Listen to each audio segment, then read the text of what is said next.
Good morning. Welcome to Community Voice. I'm your host, Keith Parris. I want to thank everybody for joining us this morning. Good morning, Clark Kent. Hey, what's up, man? And what up, Jermaine? Good morning, there, sir. Good to see you again. Yes, sir. Glad to be We here. have on the line with us Congresswoman Gwendolyn Moore. Good morning. Good morning, Keith. How are you? Eh, Yeah, and this is such a great time of the year for everybody to finish the Ramadan fast and the breaking of that fast. And here we are. Passover, I believe, is tomorrow. Yes. And this is, of course, the Lenten season for Christians. It's a really important time for everybody. Even people who are you know just believe in the Easter Bunny and it being the spring solstice, renewal and birth. Whatever you believe, it's a time to reflect. Yeah, is it cherry blossom season also? Yes, it is. Yeah. And I got stuck in D.C. just in time to be able to see the cherry blossoms. I'm usually out by the time they pop. Uh, okay. Well, with all that said, we got a lot going on, huh? Yep. Just you know, same stuff, different day. But I can really give you an update on what's happening. And I just want to make it really clear to people that the delays with the TSA were real. I stood in line. I got there, 4 hours ahead of time for my flight, and I missed it because it took me 5 hours to get through security. So where When are I we was trying to now lose the in a terms? default I'm sorry. EWI, yeah, In terms of where we are, the House now is on their spring break, correct? right. So, and did the Senate they reconvened yesterday? The Senate, I believe. Oh, I believe that they were out by the time we got there. I think no, it was the House convened last, Okay. and and Republicans, instead of concurring in the Senate bill, they decided the Freedom Caucus. Let me just put it that way: the Freedom Caucus directed and orchestrated the whole thing, where they put up their own partisan bill, which would include funding ICE without making, just sort of undermining whatever negotiations were going on regarding just plain simple police force in ICE. Not wearing masks, not breaking into people's houses without a judicial warrant. You know, we having, uniforms that are identifiable badge numbers as an official. Just, just humane policing, and to have probable cause, perhaps, to stop people. And so those negotiations, I think the House tried to undermine them by simply rejecting that amendment. So where we're at is that no, we did not fund uh, uh, uh, ICE in the House, but the president, using emergency powers, uh, uh, he decided out of I think it was $175 billion that he had back in his purse to pay them. And I don't want to, he used emergency powers to do this because, he didn't have authority to pay the military back then when he did during the shutdown, and he did. But he dug back in his purse. So it's still an issue, but his his emergency funding will fill the gap while we're out. And so I'm happy that TSA is being paid, but that's still we want the CIA paid, the Coast Guard, uh, uh, uh, Uh, Now, my uh, understanding, uniformed Secret Service is still being paid, correct?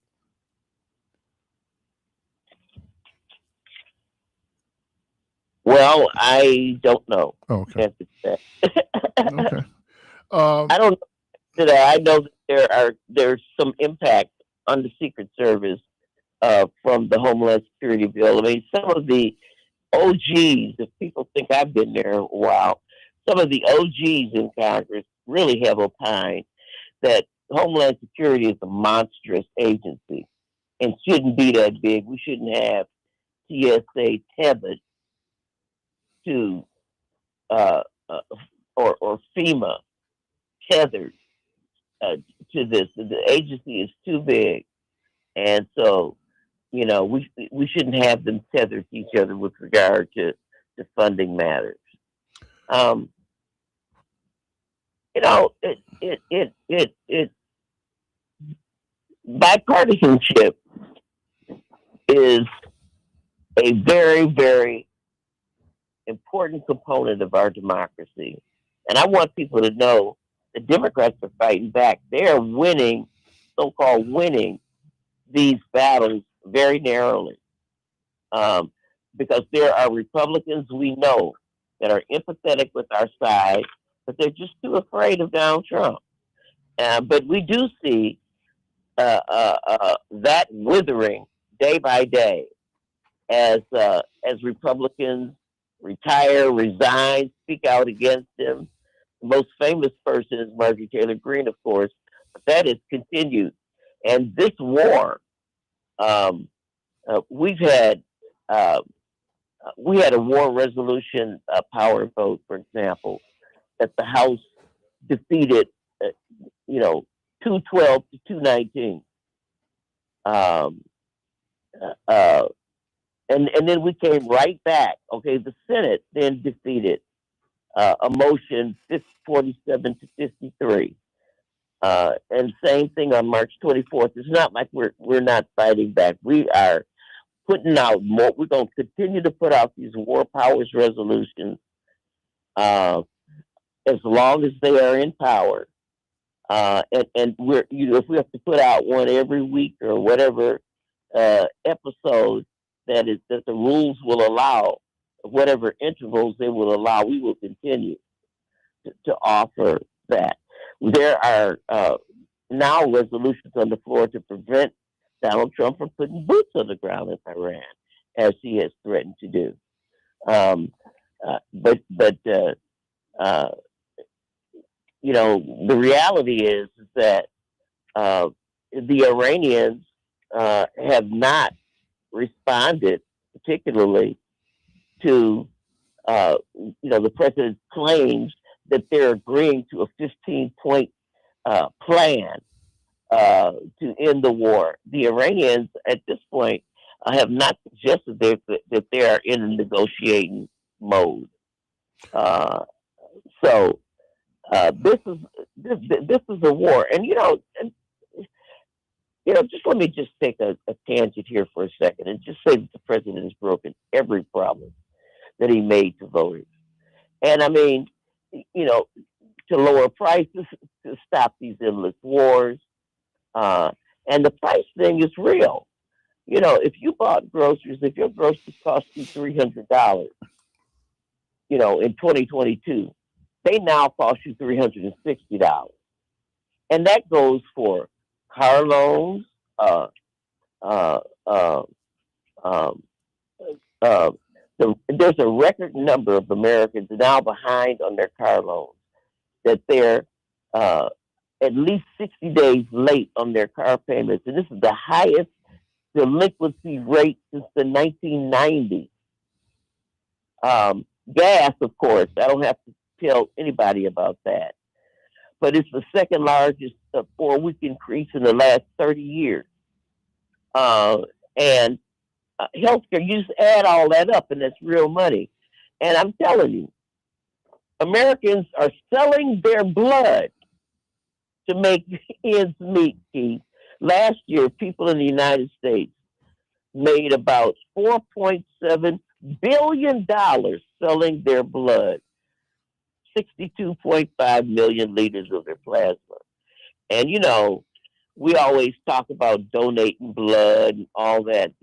People are selling their blood, and we're not to judge them. That's just a marker for how bad the economy is. That's a marker.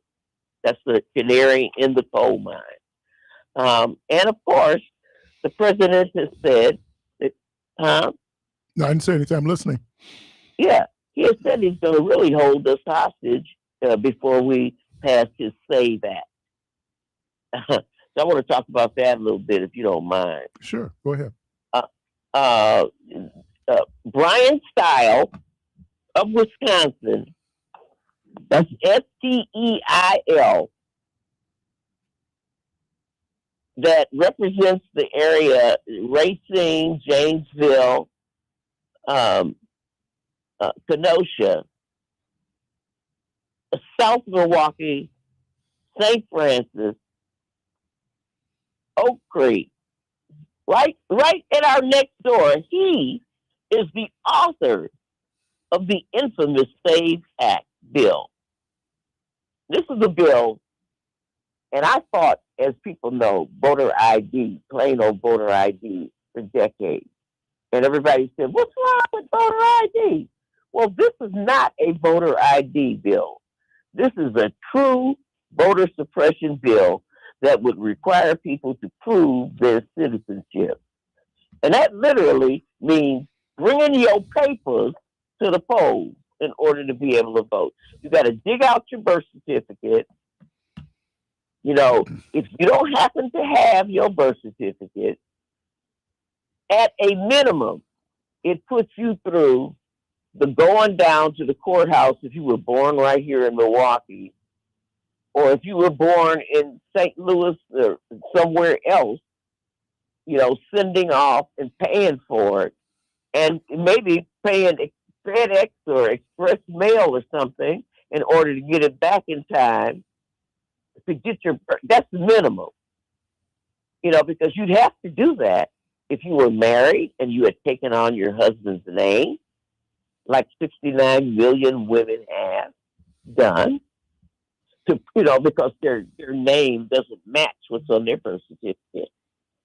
And, your passport, which is $130, not including, getting the pictures taken. One of the questions I had around this proposed bill is, so do the people who've already registered to vote, would they have to go in, would all of us have to go in and basically verify our U.S. citizenship status? Yes. I mean, people who are already registered, exactly. You'd have to re-register to vote. It's a hurdle. And, this Kansas, the state of Kansas tried a version of this SAVE Act, and they know from lived experience that it disenfranchised people. The current Republican governor, Sam Brownback, narrowly defeated the Democrat, Paul Davis, in 2014 because they had required proof of citizenship, which even people with a regular old driver's license, it doesn't prove your citizenship on it. Even your real ID would not work. And they know for a fact that at least 31,000 people were barred from registering to vote. And so a federal judge had ruled that the state law was unconstitutional and violated federal election laws.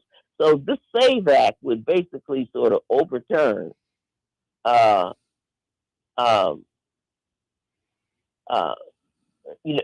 impose federal law. And it would stop certain things like being able to vote, register by mail.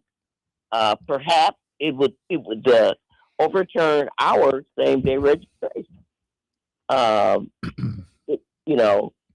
Perhaps. But for sure, the president has put a sort of bullseye on mail-in ballots, as we know. And and voting absentee, even allowing our own state Republicans have tried to, well, have said that we can't help a disabled person by carrying their ballot away from the site where they're, so how does a disabled person vote? This is true. This is real. And, it would take a decade. Think about how long it took to implement Real ID. It would take at least a decade to update all the driver's licenses, to put the, you know, citizenship, where you were born on everybody's driver's license or state ID. That's not something that could be done within the window of when the president would want to implement the SAVE Act. This is This is the continued story of the January 6th, 2021 insurrection, which has never stopped. What can we get back to the war real quickly? There is a proposal that the Trump administration is going to come in and ask for 200 billion more just for this war. What do you think the chances of that happening? Well, I'm going to vote no. And there may be some Democrats, I'm not sure, that they are not more. We do have a very conservative enclave of Democrats that vote, and they vote their district. So I can't speak for 100% of the Democrats. But most of us have so far stuck together with our resentment that we weren't even asked about going to this war. Keith, there's a reason that Jimmy Carter and Ronald Reagan and both the Bushes and the Clinton and Barack Obama and Joe Biden and all of them didn't go to war with Iran. They always tried to do diplomacy and inspections, and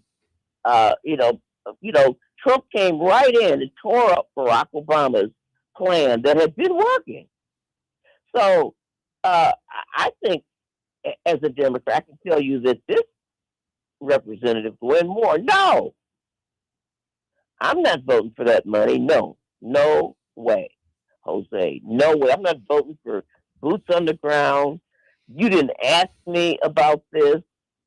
This doesn't fit in with any of the intelligence that we know about where Iranians were in their nuclear program. Maybe they were far along in their nuclear program, for all I know. But what was it? Was it last June when he claimed that he wiped them all out? When was that, Keith? That was last July, I think. Yep. Yeah, right. When he claimed that he wiped them all out. So, no, I mean, I'm not voting for that. And I'm thinking that a whole lot of Democrats won't vote for it either. We don't support the war. There's no plan. There's no exit strategy. I think Israel has already announced that it's not going to put any boots on the ground. Right. And I mean, I don't know. How do you extract the uranium? I mean, maybe they got robots can get in there and do it. I don't know. On our chat, we have a question for you. Yeah. It says, Keith asked the Congresswoman if Trump's wife and Barron would fall under the Birther Act and have to leave the country. I don't know if he's talking about the birthright citizenship case that's before the Supreme Court right now, where the Trump administration wants to eliminate birthright citizenship. Well, he does presume himself to be a king, so I'm sure that the effective dates wouldn't affect Barron.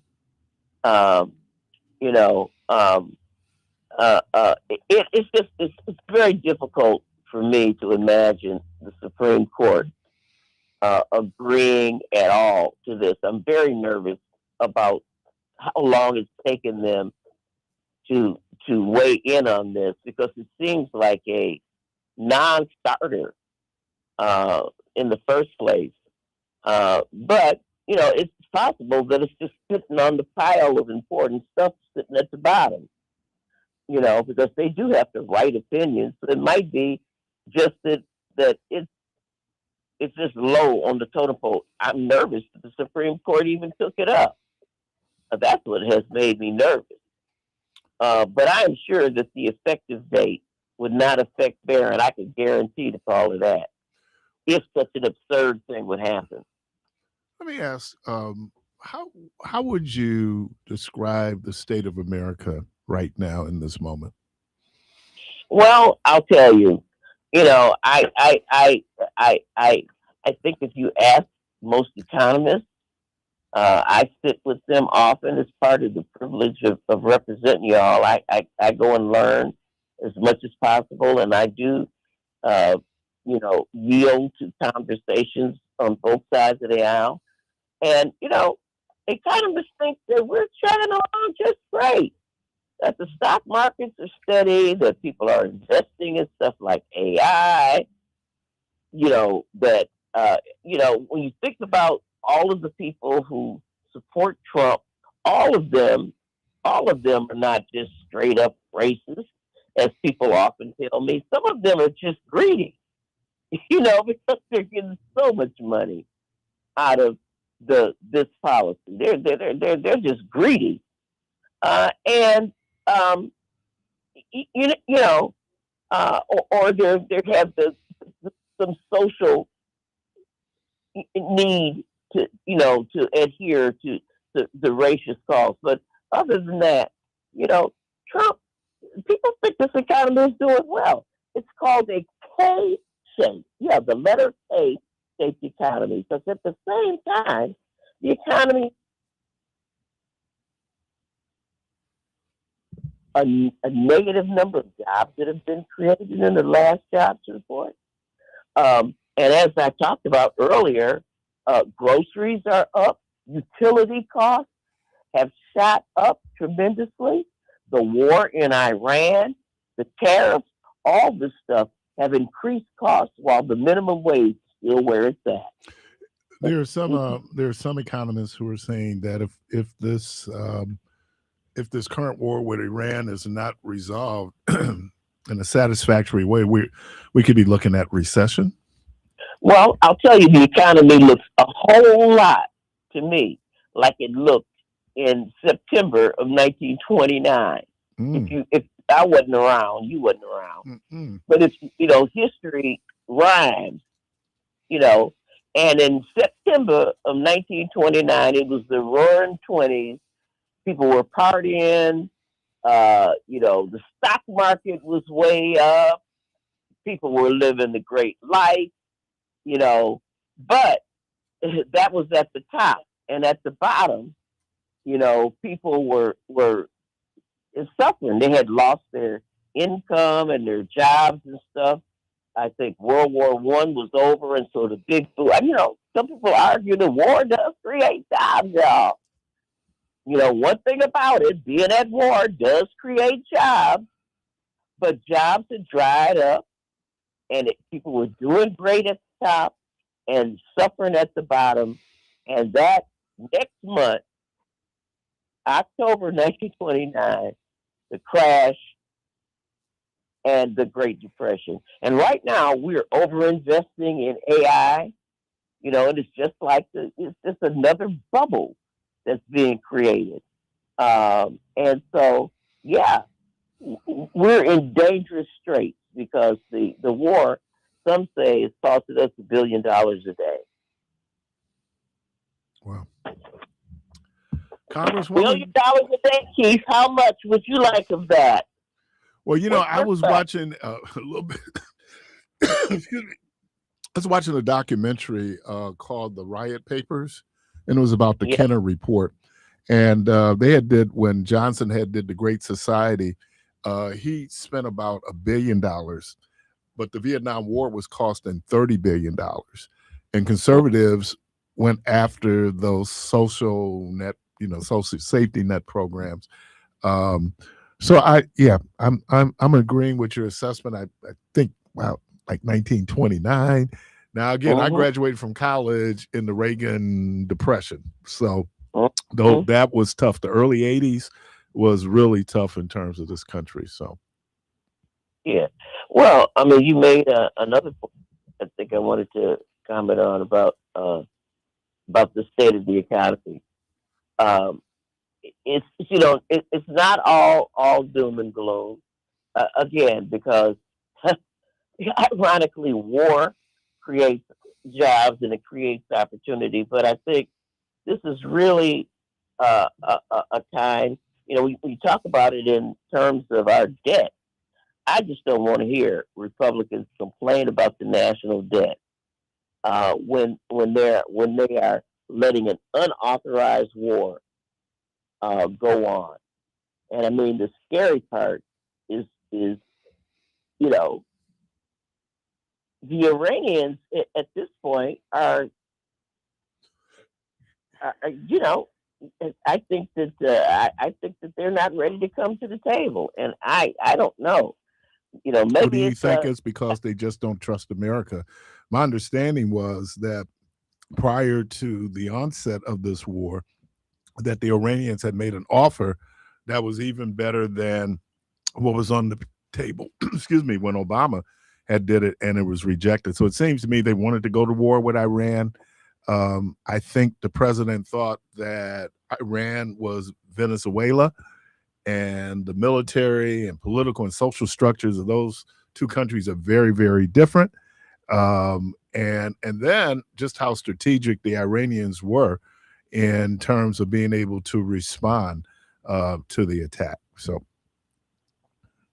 well, I do think that Netanyahu has a really undue influence on Donald Trump, yes, and I mean, it's no accident that we weren't able that Joe Biden, with his 24-hour, 7-day a week diplomacy, was trying to resolve, just earnestly trying to resolve the conflict in Gaza, couldn't do it because Netanyahu, you know, uh, saw Donald Trump before any of us did. I mean, it wasn't, he was on the first thing smoking out of Israel to come and embrace him. And I think that, you know, um, Netanyahu has long wanted, to have American involvement. And they said they're not putting any boots on the ground.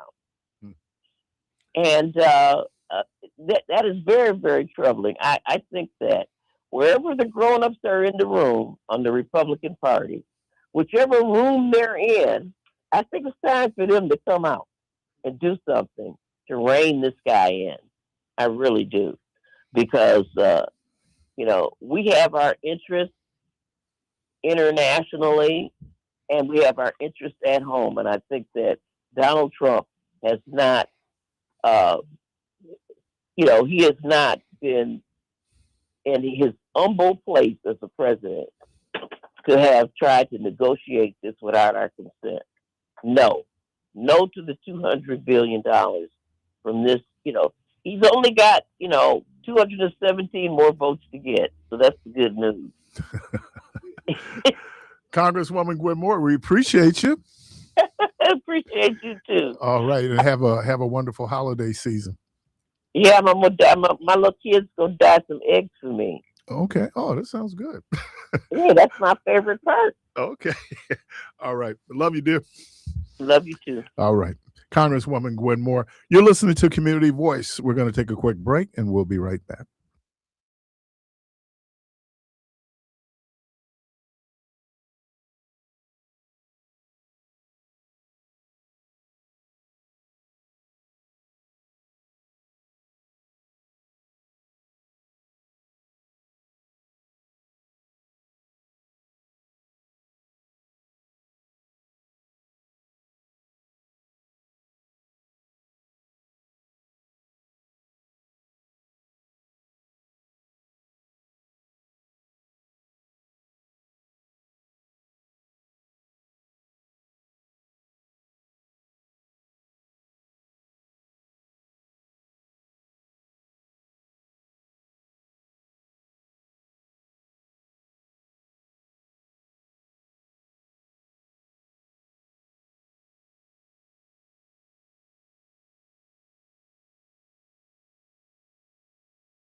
Welcome back to Community Voice. Hey, y'all, the phone lines are open 414-444-5250, 414-444-5250. Um, I, I guess I'm sounding like Michelle now. She said, well, we have to catch our saying up. We, I guess more people listen to the program or our, I know, more people listen to the program than sometimes one realizes. And then if people that know you, then they can make commentary uh, based on what's discussed on this program. And I was talking to my sister, and she was talking to someone that she knew, and she said, "Oh, we can watch Keith now on YouTube and Facebook," and she said, "He be getting them going." I said, "Well, what does Keith say to be getting them going?" And she said, "Oh yeah, when he refers to God as she, whoo, he gets them going." And I thought, well, I only do that to make people think. You know, so to be provocative, to get people involved with the conversation. You can say certain things, and in some ways that it was a trigger. It's rare that I ever respond to things that I see on Facebook. I don't go in and give my comments. I don't give my opinions. I just kind of bury them. Um, and I was going to talk about it, but it had come up before. Um, Recently, Morehouse College inducted. They have it's almost like a Hall of Fame for preachers and alumni preachers of their school. And this year they inducted three openly gay um, clergy preachers to their that preaching Hall of Fame. And well, um, so of course, just like Debo asking that question, how is that possible? There was a there was some who applauded it. Um, Others who really went in hard. Um, and I was so there was the article came up. I'm gonna pull up who these.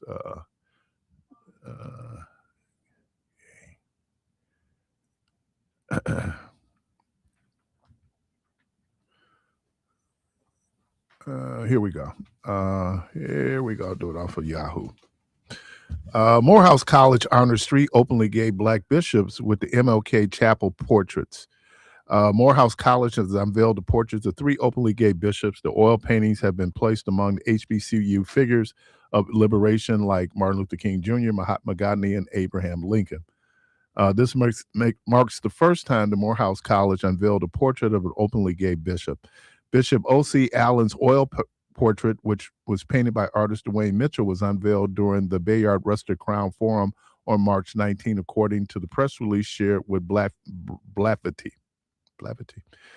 Allen's portrait was placed alongside two other black queer clergy leaders, the Reverend Dr. Brandon Crowley and Father Daryl Tiller. Two queer figures, Paulie Murray and Bayard Rustin, were previously represented.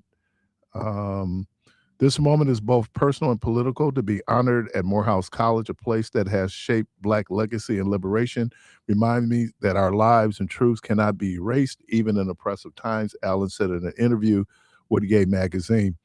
In a climate where Black queer people are debated, denied, and legislated, this moment stands as a quiet resistance and loud affirmation. He added, he says that faith, identity, and truth can coexist, that we belong not just in the margins of history, but on its walls. We are the story, and my life is proof that they tried to silence God will still put on display. Bishop O.C. Allen is a former Morehouse student. Allen studied religion and philosophy while attending Morehouse. He helped create one of the first safe spaces for Black gay students at the HBCU. Someone had put out in response to this article. There's this documentary And in this documentary, I guess that the person who had did it was talking about the failure of not the failure. He saw the death of the church based on things that people were doing. This being an example. Now again, Morehouse College, I'm assuming it's non-sectarian. So and Morehouse College has turned out some of the greatest preachers America has ever known. Um, but what got me to comment wasn't so much what Morehouse College did. I think it's within the previews. Now, Morehouse College also has, I don't know if this was back in the 90s, early 2000s, where a student killed another student because that other student was gay. That happened at Morehouse College. But I wasn't responding to the fact that Morehouse College had inducted or put these portraits up. What caught my ire was one of the comments was that America, that we're getting away from the God principles that formed America. Well, that got my hackles up. The God principles that formed America. My response was, oh, the God principle that said that you could steal land, then steal the people to work the land. That's a God principle. The God principle that marginalized people, the God principle that supported segregation, that supported misogyny, where it would not allow women to vote. Is that the God principle that America was founded on? And I know that people will go in and say that America was founded on Judeo-Christian principles. That is a lie. I'll say it again. That is a lie.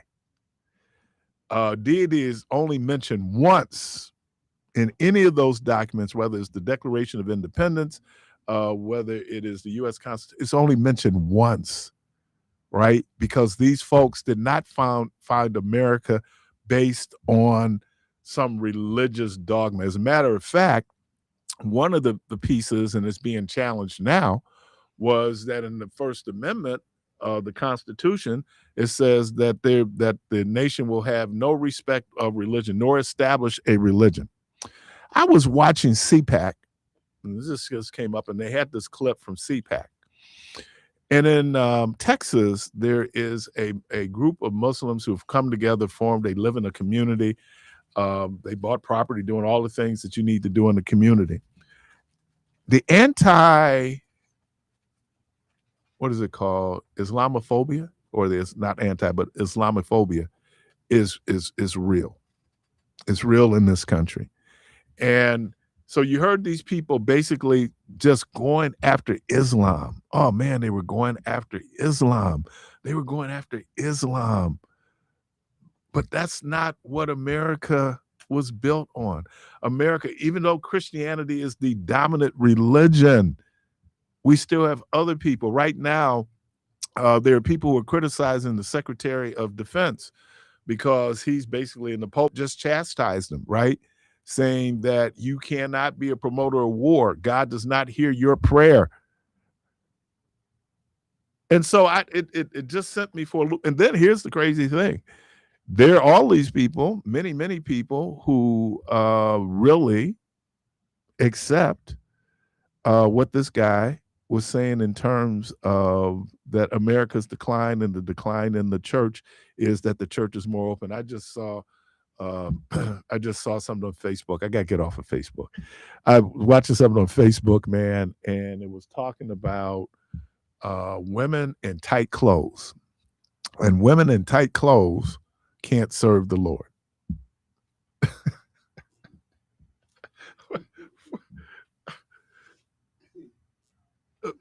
Women in tight clothes cannot serve the Lord. Wow. Yeah, it's crazy because it said something about, I'm not fearful of getting old.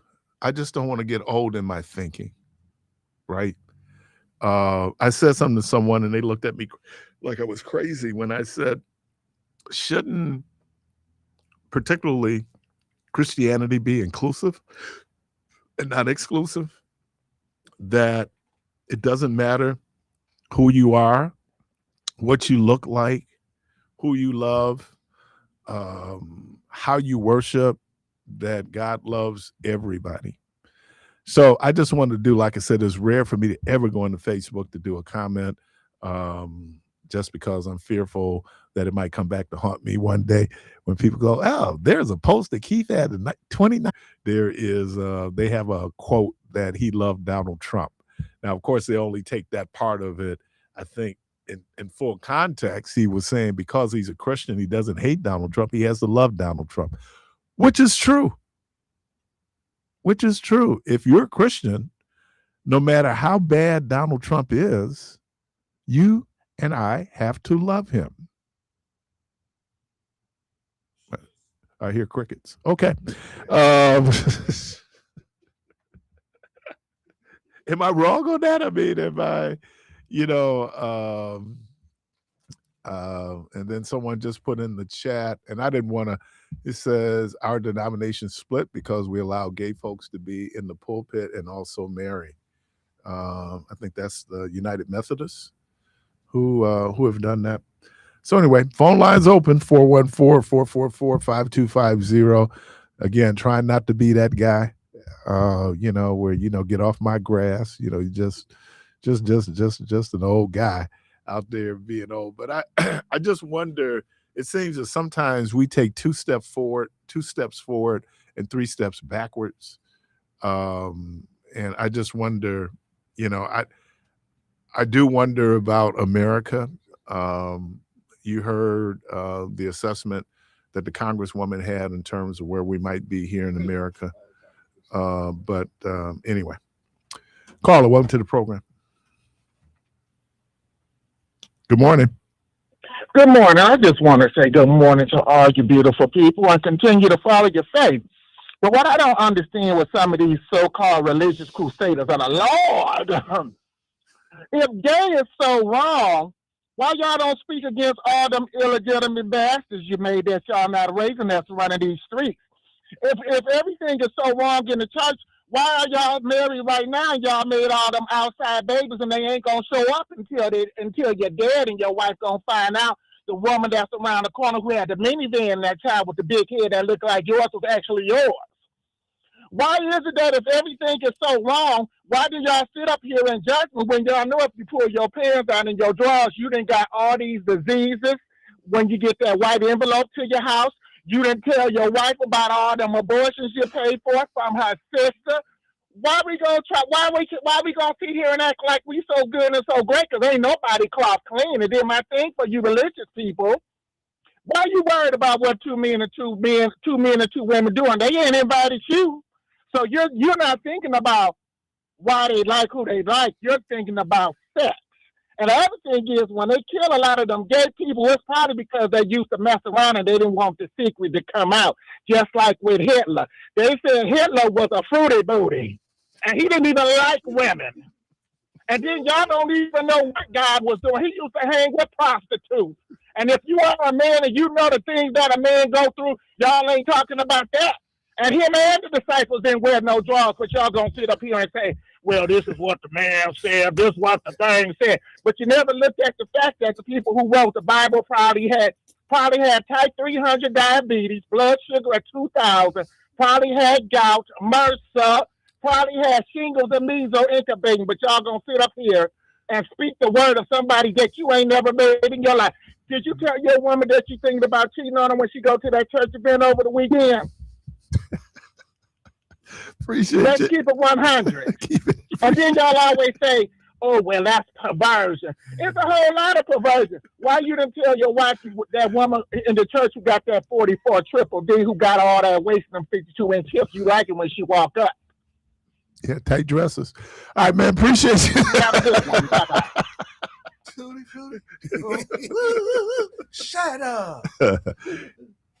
Yeah, I well, okay. All right. What? Bam, Hey, you know wop, what? bam, boom. I got an announcement to make, Keith. Oh no. Will y'all please tell y'all auntie and grandmama that they don't have it like they used to have no more? Well, some people. Man, No, this is what they I still mean. got it. When they wear them tight clothes, man, I've seen so many like, really? What about the dudes wearing tight clothes No, I'm talking that about don't fit? No, what about them? what it don't fit. Yeah, Speedy. there was I was at a spot. Somebody came up and said, "Man, you know that suit too little, right?" Shitsy bitsy. Yeah, But those Taylor, why do we put the standard on women, but then we let dudes get a pass? See, I think people do it because they are self-conscious of their weight. They're, so they want to, make it look like that they're smaller than what they really are. Well, what I'm saying is that Al makes a good point though, because we sexualize everything. When the dude is wearing tight clothes, he ain't trying to be sexy. But when a woman puts on tight clothes, she's trying to be sexy. Well, there's a double standard. Well. No, I mean, I actually think, and I hate to say it, I would never put on tight clothes. But if anybody, I don't care if you male or female, if you put on tight clothes, I mean, you put it on for a reason. It's a reason why you put it on. but some of the women don't have the bodies like they used to, and they still trying to. Some of the dudes don't have the body. Yeah. I don't have the body like I used to. Yeah, you not wearing nothing tight. See, yeah, but it could be tight if it don't fit because I done gained so much weight.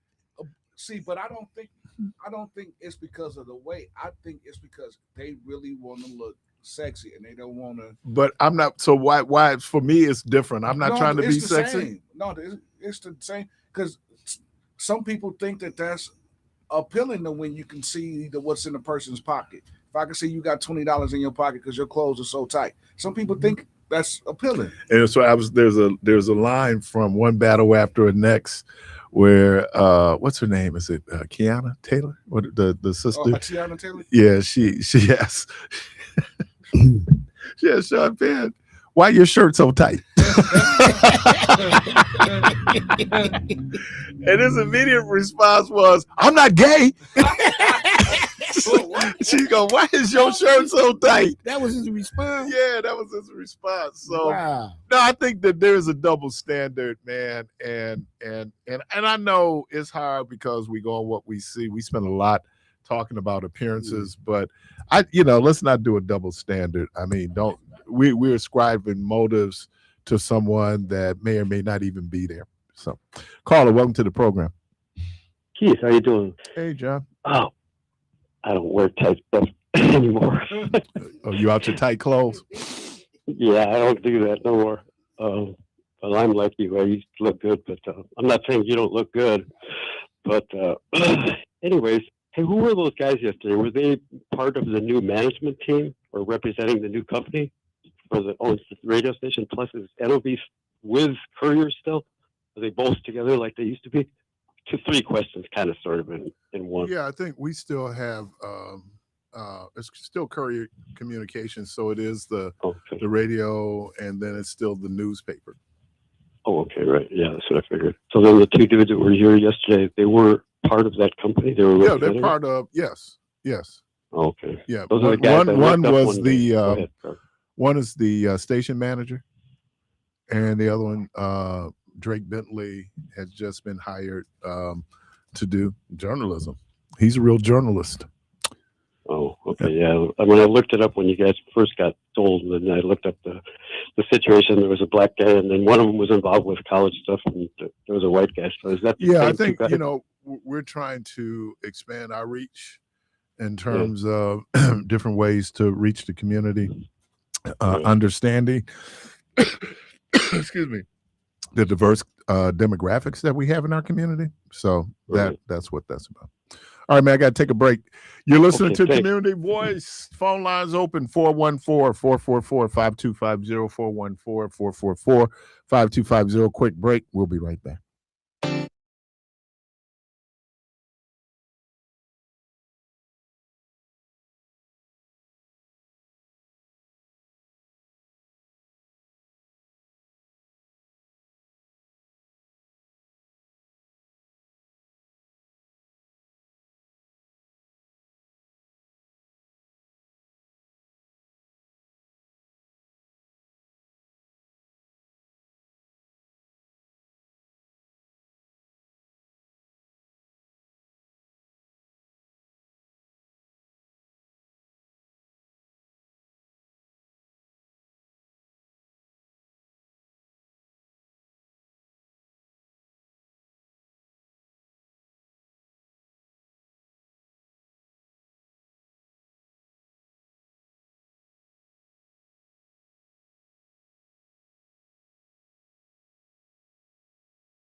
All right, welcome back, caller. Welcome to the program. Good morning. Good morning. Hello, good morning. I was listening to the lower caller as he ran it to defend a lifestyle. He was saying that God loves everybody. That's not true. God don't love everybody. God is a few things that God where'd you get that from? Where'd you get that from? Huh? Where'd you get God doesn't love everybody from? Well, do you think God actually loves some of the stuff and some of the stuff that people do? Does God love Donald Trump? Hey man, God put Donald Trump in his position. Oh, what? Oh, and where'd you get that one you from? Think Donald Trump got in there on his own? Oh, so you said that was God? Man, God put Donald Trump in that joint, man. Listen. I seen a little skit. I gotta find me a new God. To Donald Trump and said, "You're reversing all of my." Came up to Jesus and said, "Jesus, Donald Trump is reversing all of my policies." And Jesus told him, "You're reversing all of mine." Listen, let me tell you something. When man. did Jesus say that? I believe that nothing moves unless God. Hey, when did Jesus say that though? But when did Jesus say? When and where did Jesus say that? Far ahead. I'm just getting back to God doesn't love everybody. Yeah, because I'm trying to figure out where you get that from. Because God created everybody and He loves everybody. He just don't like what they do. So for you to get on here and for you to get on here and say that, no,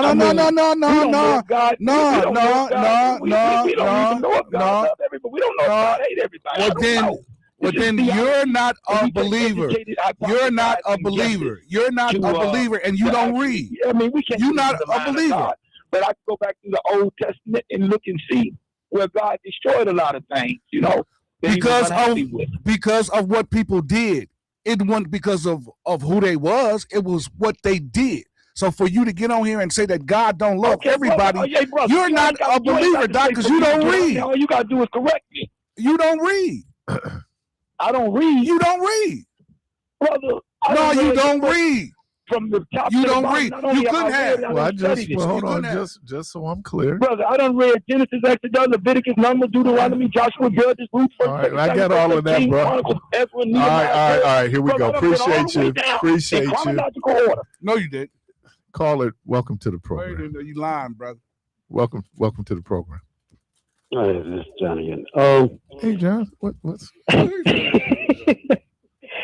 I defended Mish yesterday because it's really important that we have different voices, and I wouldn't say that God hates anybody, but it's hard for me to say because there's different places where it sounds like it is, because I can't speak for God. I'm just an individual. God's supposed to be super duper, huge, gigantic, deep, and far and wide. And there's all kinds of things that seem contradictory in there. I have to go check the Chabad Lubavitch page and say, does God hate anybody? Ecclesiastes says there's a time for love, a time for hate, and all that stuff. So, but when you were talking the other day, yesterday, in fact, that there's a nice moment where you say stuff like how we speak to each other respectfully, and we debate ideas versus the person. Am I kind of summing it up, sort of putting a name on it? Yeah. Okay. So then, if we want to communicate, then I also mentioned to you, and you seemed like you agreed, that if we're going to communicate with each other, it's hard enough to stay straight without being emotional, without being turning into fighting, where the guy has to slam his gavel down and say, sit down, even in an Oxford debate, I've seen them people raucous, horrible. Okay, so then wouldn't it be wise for us to, my mom used to say, use honey instead of vinegar, because it's going to be hard enough. No matter what you say, it's going to be hard enough because people take stuff personally. And then shouldn't it be that when we're debating with somebody, we should be able to explain their point of view as they see it? Now, we already know our point of view, but we should be able to explain the other guy's point of view. Then we know we're on the same page, at least at least in the framework of the debate. Am I correct? Yeah, I think in debate you repeat to refute. Correct. Okay. Now, if you're a lawyer, you have to be able to defend the guy, even if, like, let's say a public lawyer, public defender is a perfect example because he's getting appointed. Hypothetically, he's supposed to be able, she or he is supposed to be able to represent somebody who's despicable. Somebody is there to represent somebody, and they're supposed to be able to articulate the best case scenario compared to just railroading the guy. Even a despicable criminal has the right. Now, shouldn't it be that in everyday logic, you love logic, I've heard you say it a lot of times, we should get to know the other person's point of view enough that we don't have to keep repeating stuff and have them correct us saying that's not what I said and that's not what my philosophy teaches. And then we can actually get to what do the philosophies teach. I think that's why we have to be thoughtful in our speech and not react, but respond and listen to what's being said. And then as much as you can factually, this sounds aggressive, but factually attack what has been said. What has been said, not the person who's saying it. I think we quickly get to attacking the person who said it as opposed to what the person actually said. And as human beings, that's what we do. That's where we get into arguments, right? That arguments can turn personal very quickly, especially if we feel like either we're not being heard or that we have not convinced the person of our point of view. But the reality is that they're probably as entrenched in their point of view as I am in mine. Right. So I think having that in so-called civil debate, it makes it real difficult, again, because what do I do when I could be losing on facts? That's when I get to emotions. And as I always cite, say your mama. And then it turns into something else. And we've gotten off of what we were here discussing, which was this, this, was this. But yeah, I think that's part of how human beings interact with each other. How do we do arguments? And then sometimes being able just to fall back and let people talk, because they will end up, especially if they're on some dumb stuff, they will end up kind of defeating their own argument. Right. A minute ago, on the earlier conversation, you said something and it was so fast I couldn't quite hear it. It sounded like you said something was religious in the foundation documents. Did you say that, or did I miss it? Understand it? No, I said that deity is only mentioned once. Oh yeah, deity. And I think someone put in the chat that America, that First Amendment is freedom of religion, but something now that you hear atheists say, so it's also freedom from religion. That your religion should not be tyrannizing, or what's the word? Should not be abusing people because we use religion as a justification for hate. And they're making the argument that no, not in America, or to say that America has established. And you're seeing that, you're really seeing that with the white Christian nationalism movement here, where they want to codify a lot of things, like the 10 Commandments should not be in a classroom unless it's there with other religions and it's given the same space, the same currency as other religions. Prayer should not be in schools, public schools, because everybody there might not pray, and people should not be forced to pray. So now for some people, because they're Christians and they're in the majority, they see nothing wrong with it because we're doing majority thinking. It's the same thing around sexuality. It's heteronormative, right? Heteronormative, like the majority of people are heterosexual. So then, of course, they're more concerned with the people who are not, as opposed to the behavior of the people who are. I mean, something Al said was, we don't attack people who don't take care of their kids the same way we go after gay people. So, and I don't know, and I haven't spoke to God lately, but I don't know who would be more egregious, the person who has a responsibility for another life and being irresponsible as it relates to another life, or someone who loves someone that's outside of the norm. Right.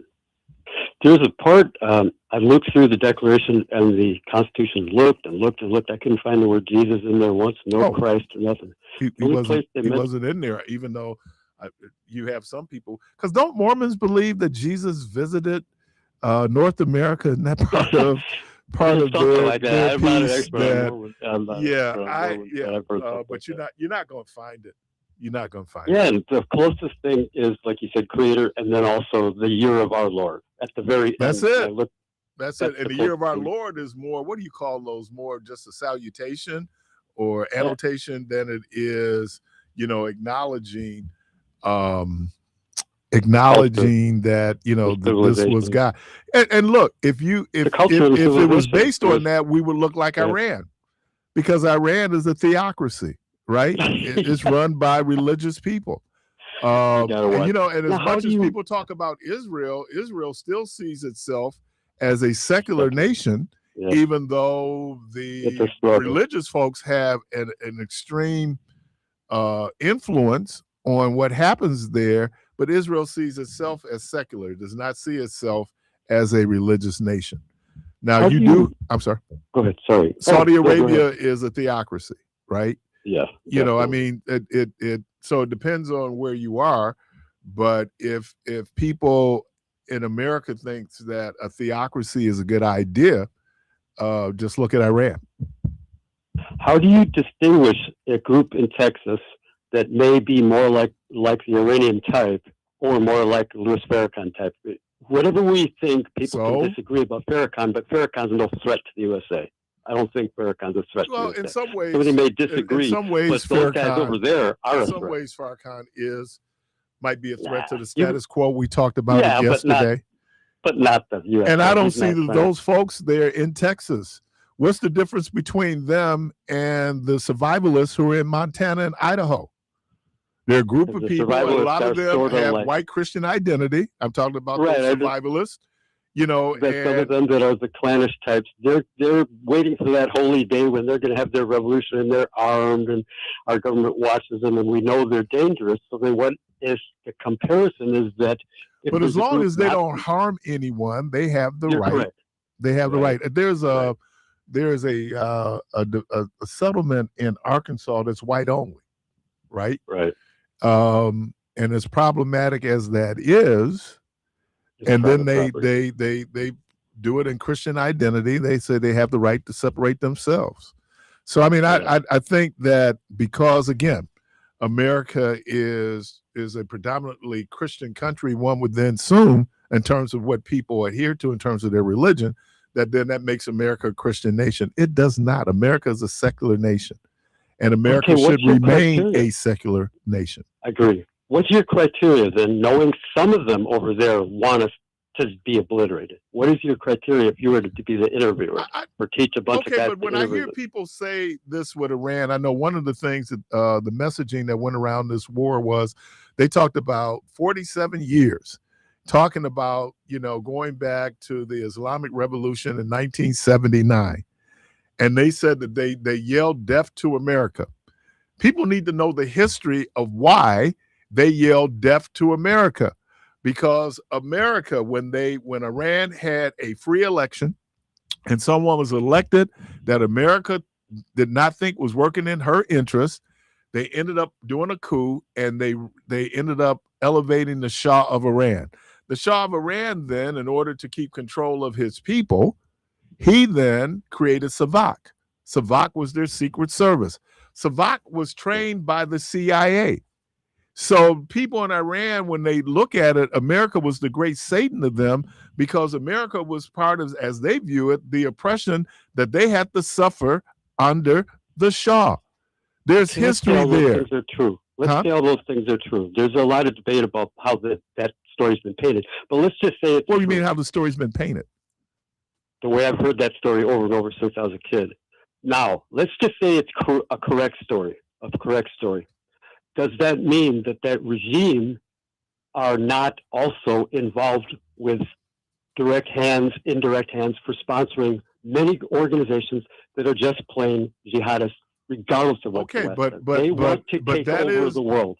They're telling us they want to take over Jihadists the do world. not look at themselves as terrorists. They look at themselves as freedom fighters. I'm talking about when they attack Africa. I've told you this a million Okay, if times. they attack Africa, whatever, they see it in their national Are they interest. What is the liberating black difference then? people?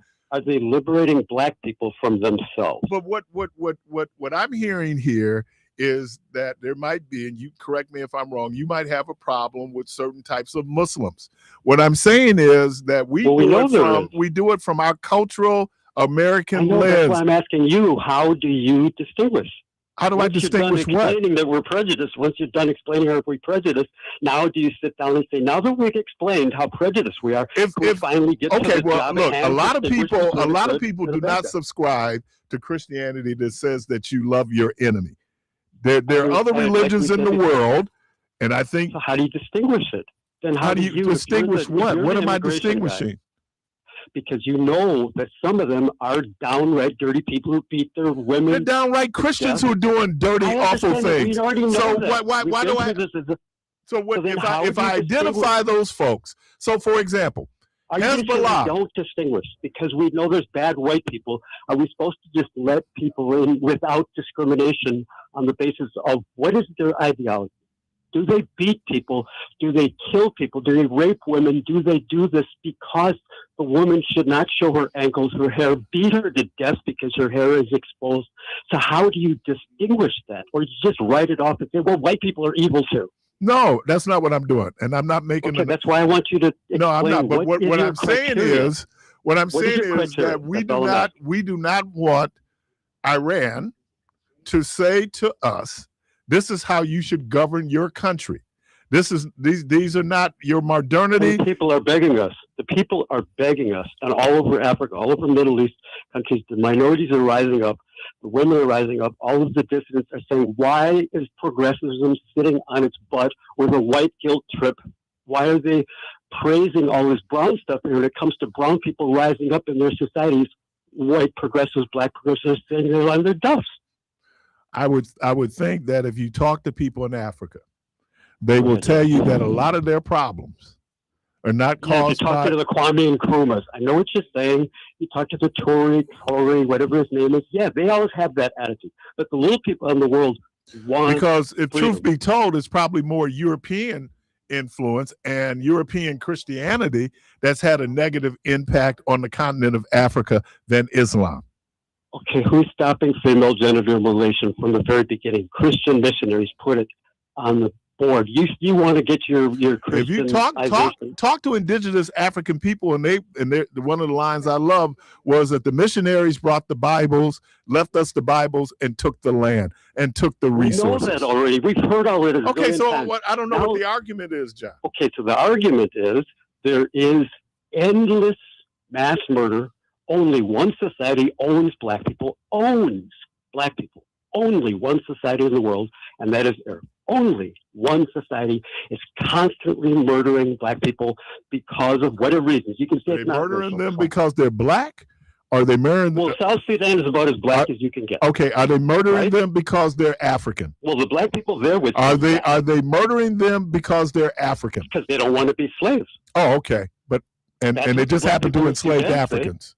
Okay. That's what say again? What would you just say? Okay. All right. What did you say before that? I just said that if I'm saying the only people in the world that are murdering Africans, I could also make the argument that the majority of Africans murdered are murdered by other Africans who may or may not be Muslim. But it's not. I'm not making a Muslim issue out of it. I'm saying that if the people, for instance, Darfur, are all Muslim, the victims and the perpetrators. The perpetrators in Darfur are Arabs. The victims are Muslim African non-Arabs. Nubians were destroyed by Nasser, and Arabist Nubians are black. And the Palestinian people then are being destroyed by Jewish people. What's your point? Okay. My point is we were asking about the Texas people. So I'm saying, how do you make a criteria? You shouldn't. Establishing the evilness of the white master. You shouldn't. We have white Christians who tell you who you can love. Is that right? That there's white evil should white Christianity be able to tell you who you should love? No, it should not. Okay. So then what's the difference? You must be able to say, I can sit down and interview a guy and tell within 5 minutes, is he a jihadi? Do you have a criteria in your head? No, I don't, because How come you don't? Because you're so busy attacking white people. maybe I'm being naive. I'm not worried about jihadis Why do here. you know that Jews are Jihadis in America is not my problem. What's causing me problems are other Americans and their policies. You think you're immune to what they're doing in Africa? You think you're immune to that? And you say you love all African people all over the world, and you think you're immune to what they've been doing to Africans right now? I am. Life? Right now, I am. Your life. All right, John. Let me get the next call. Appreciate you, man. Caller, welcome to the program. Good morning. Good morning. Exciting today. I'd kind of like to remind the previous caller that the book of Genesis, which probably wasn't the first book of the Bible, started out with one of your phrases that I like the most, that we're all descendants of people who have sinned. And when you put it like that, it's what we do to each other. And then the excuse we make up. The first thing is we make up the excuse after it's done. All right? Rich people need people to work. They enslave people that they can buy. They couldn't buy Europeans, and buying Chinese would have been too expensive. But Africans were the perfect price. All right? Once they did it, and this is actually part of history, they changed the laws in the British Parliament, or whatever it was in the House of Lords. They changed the law to allow slavery in the British Empire, which was disallowed by the Magna Carta 300 years before. But they had no trouble when they needed to do this. So that their so-called farmers, plantation owners, could bring back all this money. In Africa, when they're trying to take power, all right, from each one, I don't say the names right, the Hutus and the Tutsis, all right, and they want to take people's power away and take their property away. I mean, they make up the excuse later that it's because of this. This will allow us to do this. Now, our little missing match with Iran has gone on a long time. And as far as that goes, I mean, Iran has done as much to me as any of my neighbors have done, all right, as far as evil in their hearts, all right? But until you start blowing up hospitals and schools, killing children, bulldozing blocks of neighborhoods, and just, you know, the kind of mess that we do, saying that it's for a good cause, you can see that the explanation comes after the action. Now, no one knows, and I include the president, why we're in this war with Iran. And if he does know, he certainly isn't explaining it to us. This is all very silly, and it's the result of putting people in power that have no business there. And that's why where I back up Michelle. Unless you've got the bona fides, you know, you should be, you know, ran out of town as far as running for office. Anyway, I wish everybody what? Oh, no, I agree with you. You. But like I said yesterday, it's called democracy. And democracy, we always think of democracy as it's always positive outcomes. That's not true. Democracy can have some very, very negative outcomes. And because it's the majority, right? Whoever wins that election, they're the people. That's why Obama said elections have consequences. But that's democracy. And democracy also includes the individual. Right. All right. And that's where we come up short. And we come up short because we put people in power that can't respect the individual. They can't respect that gay person. They can't respect that 13-year-old that wants a sex change because there's something biological about them. They can't understand why we have to put pictures of bishops in schools just because of their ideas and not because of their sexual preference. All right, all the things you talked about today. The individuals is what that's what we need. The kids. I think we always have they say majority rules, but there's the tyranny of the majority too. And that, because the majority has the numbers, then the majority says I should see my way. That I don't see that there are other people who are different than me, right? But they have the right to coexist in this world just like I do.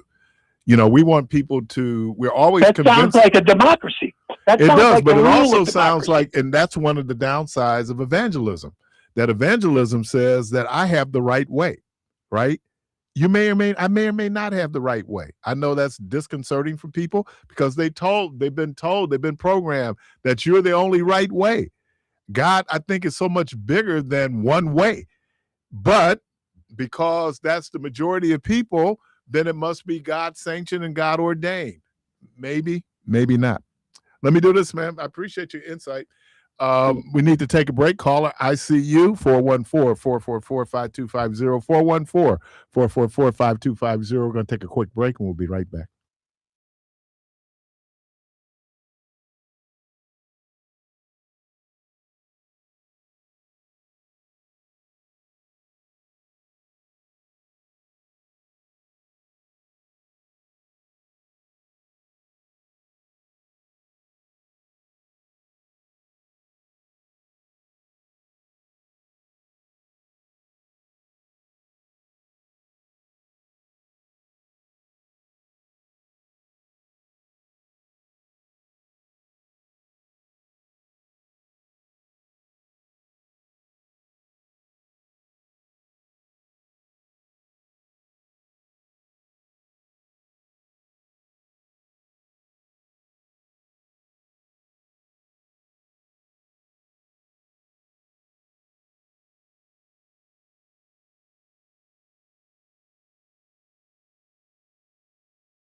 All right, welcome back, caller. Welcome to the program. Good morning. Good morning, Rick. I think these guys should have one call per day to the radio station by specific callers, and each caller should get no more than 3 minutes per call. Hey, you know what? We can't understand you, man. You can't hear me now? No. Why don't you try hang up and call back? Get a better line. All right. 414-444-5250, 414-444-5250. Jay had asked me what I thought about. I don't know if you're all familiar with Jaden Ivey, who was just released from the Chicago Bulls. Noel Ivey's son. Everybody know Noel Ivey, the coach of Notre Dame. But I guess he had issues with the NBA doing supporting Pride and doing, I don't know if because the playoffs are in June. No, but the finals are in June. Yeah, so that June is Pride Month. And he got released. And there are some people who are saying that he should have the right to express himself, that's covered under the First Amendment. But I wonder, is that true when it comes to your employer?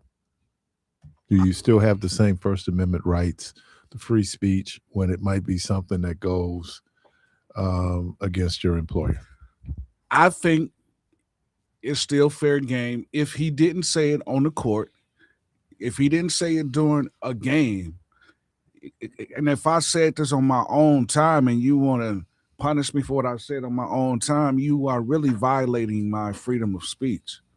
So that's just like, to me working here and I, say something on stage somewhere else and then they fire me for what I said on stage. Right, because it might be a representation. We used to do a disclaimer. We don't do it now, where we say that the opinions expressed on these programs are not that of the staff and management of WNOV. Right.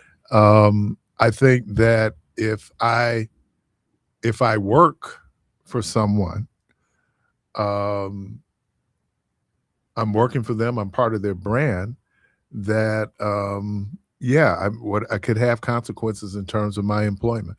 And the example I gave, I know he came out against LGBTQ issues, but I asked Jermaine, so what if you had a white player, and I'm quoting, this fictional white player, who said, I don't like niggas, and he's playing in the NBA.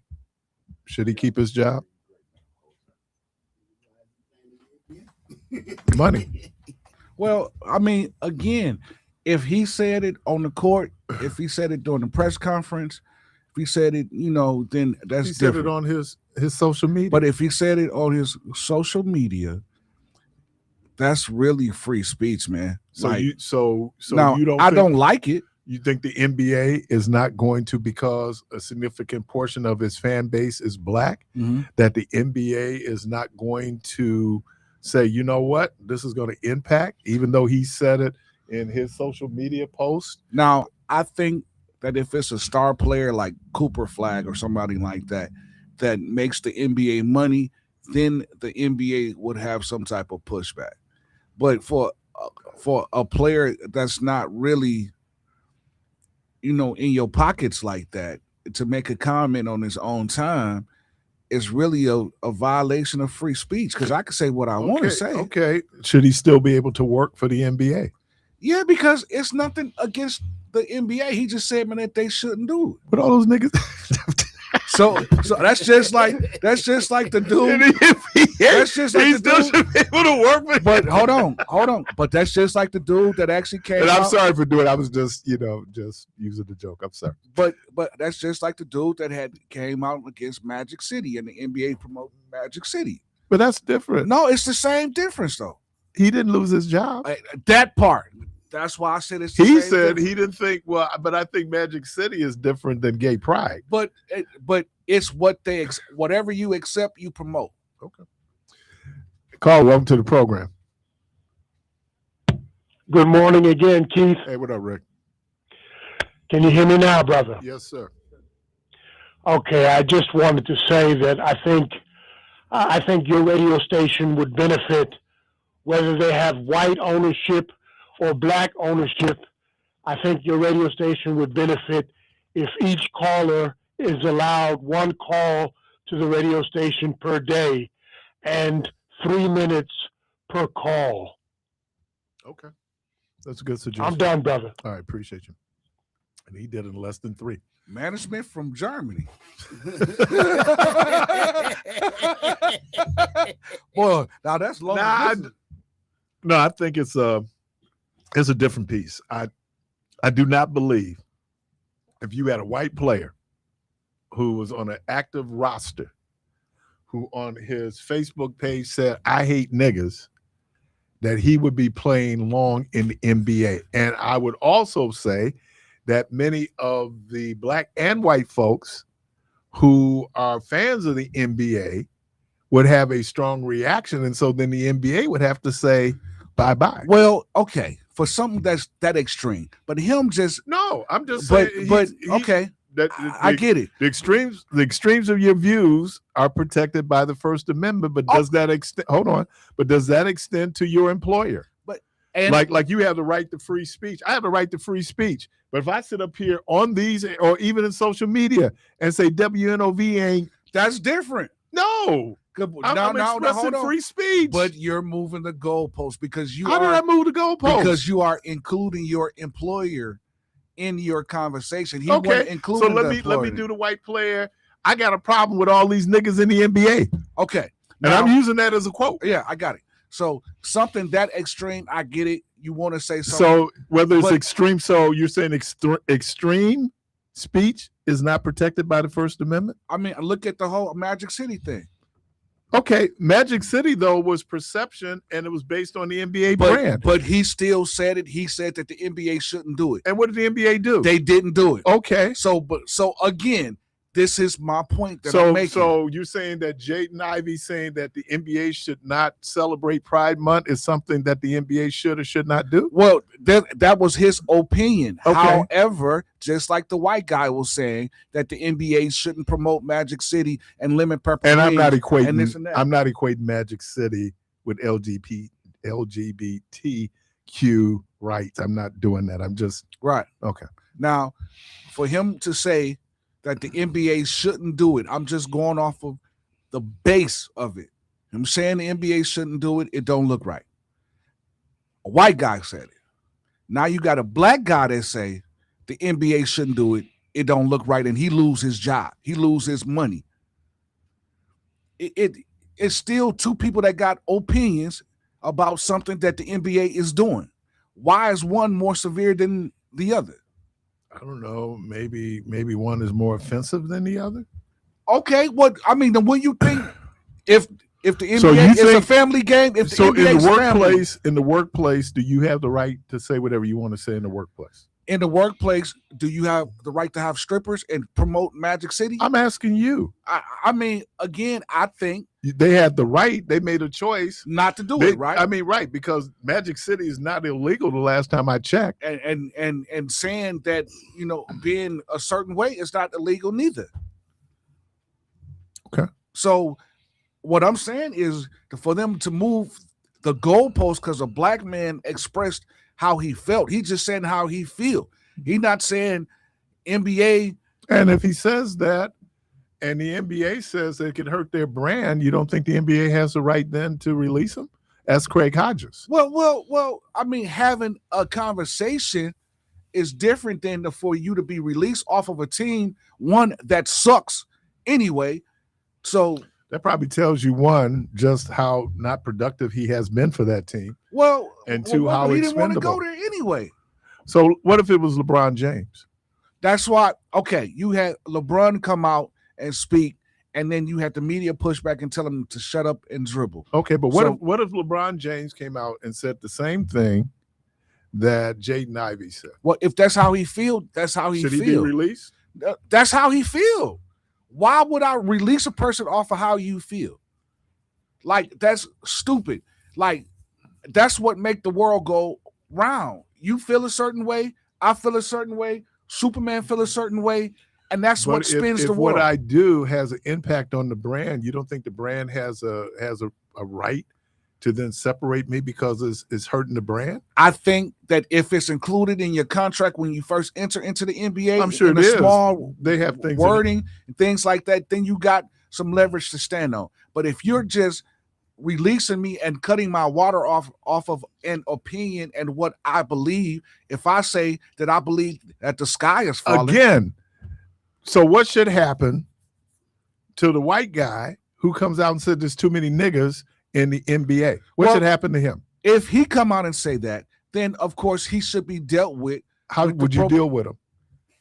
How would I deal? No, you don't want to know how I would deal with him. I'm just saying if you're an NBA owner. Oh, now that's different. What would you do, Clark? Now, but see, but you can't fire him. But you can't fire them without one having a conversation with them.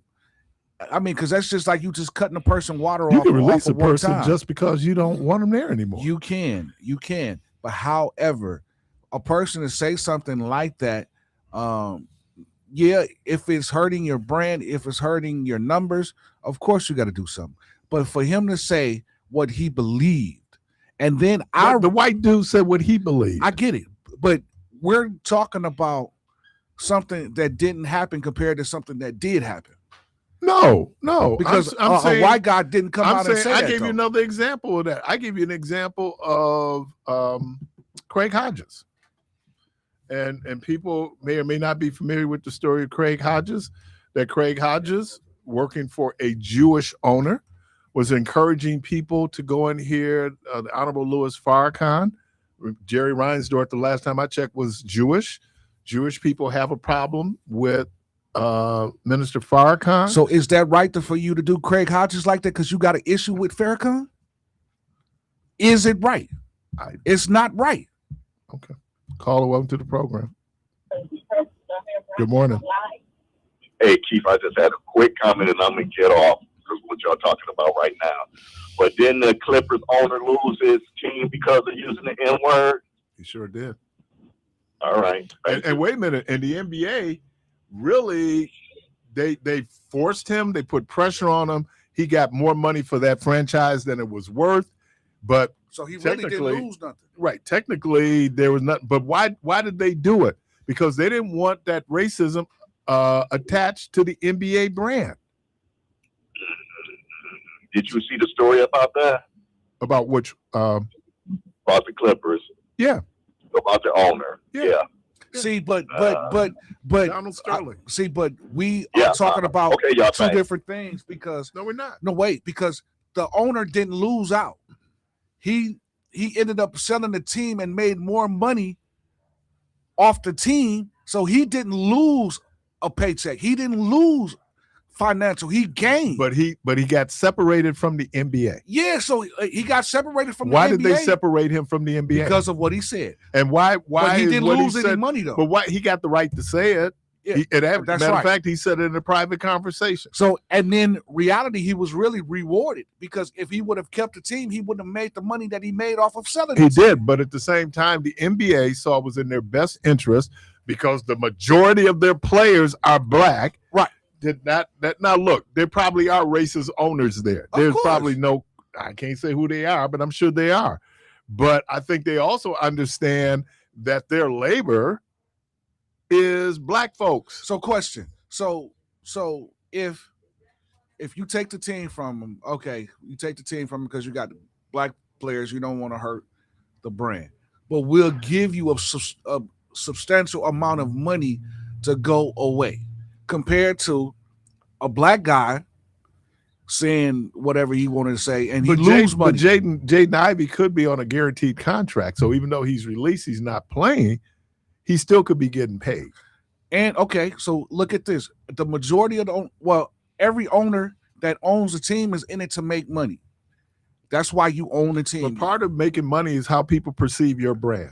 Okay, so everybody knew that this dude that played for the Clippers, because the story has came out that he was a racist dude. He was saying stuff around the facility to the players, right? Okay. All right.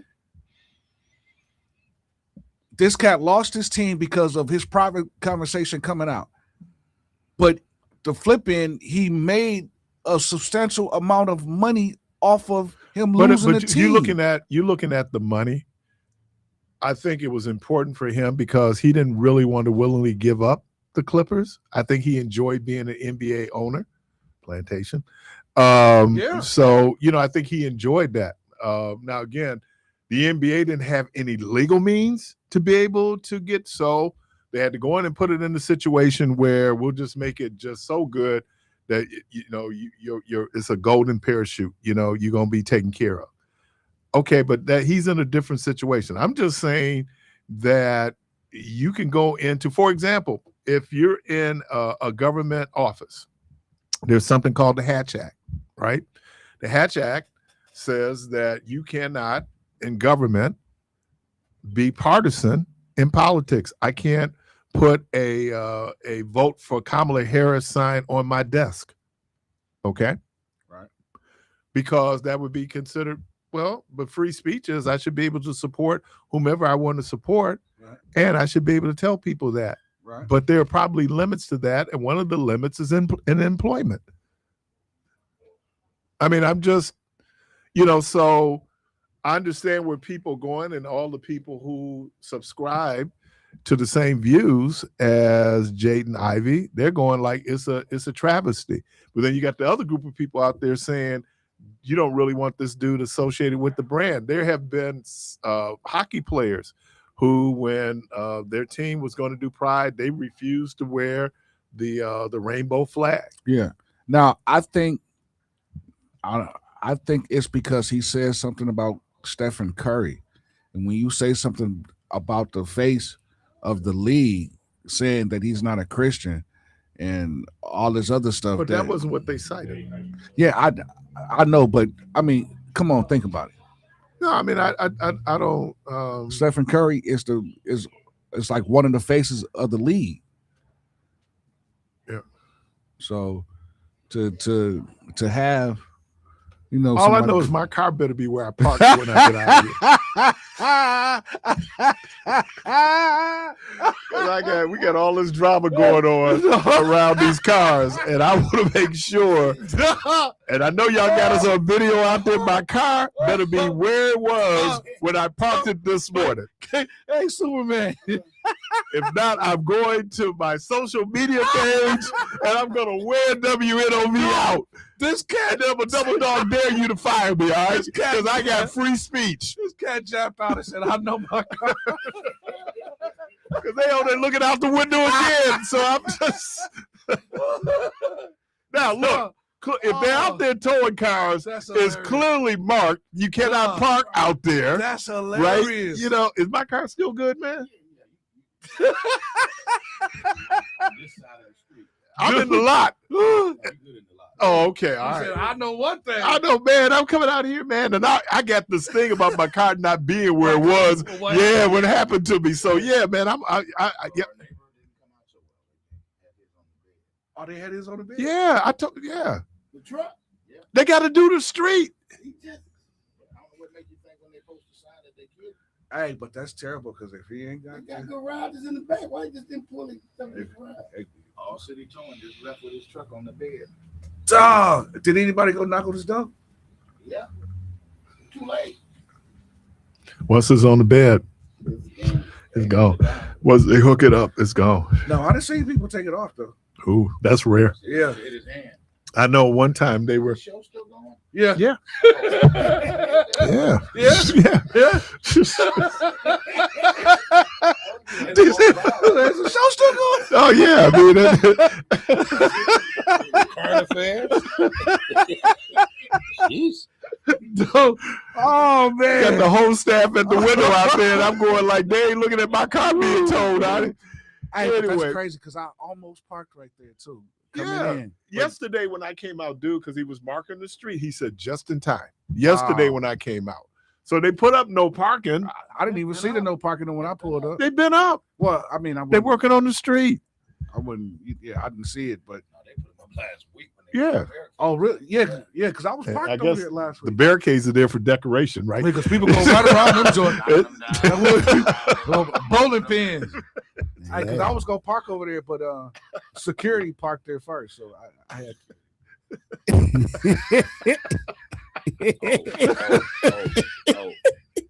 So I thought it was the bear. I swear I did when It was the bear. when I'm walking back from the gas station. I'm like, oh, didn't nobody tell me David Crowley was coming Right. today? The mayor, somebody, got to be some dignitary in there. Let me thank Run. Let me thank Congresswoman Gwen Moore. Let me thank Clark. Who you with? You kind of wore out over there. Huh? Let me thank you. Who you with? Weak, wasn't it? Yeah. Who you Let me with? callers. Let me tell you who you. Hey, Clark Kent. Who you with? I realized, man, that's your thing. Yeah. Yeah. Well, he was mixing the music, and we get who you with. I'm looking around like I ain't Jermaine, here. did they tell you what happened yesterday? No. What happened? Al going in. Oh man. And all of a sudden, out the blue, he fires off the commercial. AURN News. He's like, what? Where'd that come from? And he trying to figure out how to stop it. He said, man, how does this happen? That was like when Student Minister got up at Mr. Jones's funeral, and they played the wrap up music. He looked over there like, I ain't even said that yet. Y'all wrap it up. We just letting you know. Already? It wasn't like the quiet. It was wrap up. But oh man. Let me thank everybody for being part of the program. The good Lord willing, and the creek don't rise. Hope to talk to everybody tomorrow. And as always, go for this place in peace.